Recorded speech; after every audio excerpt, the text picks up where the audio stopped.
In short supply, one of my personal favorite cards, opponent must place one of their community cards into your recruits. If card placed is less than 5 points, you get to move one opponent card to your recruits. If the opponent gives you a card between 5 and 8 points, opponent gets to kill one card on their side of the board. If 9 or higher, there's no added effect. So the opponent is basically put in a predicament. They must send you a card one way or another. They've got to give you something.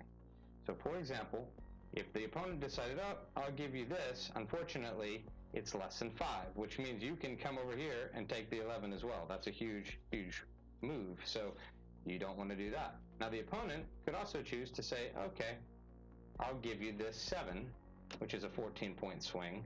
But by doing that, it's between 5 and 8. He would have to kill a card, so that's an 18-point move.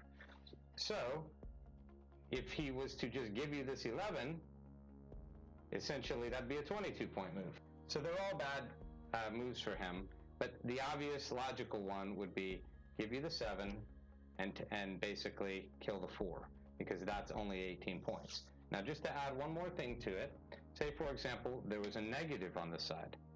It would be still a pretty bad move for you, because you would be able to get this, but if you gave him that, that's actually a positive 8-point move.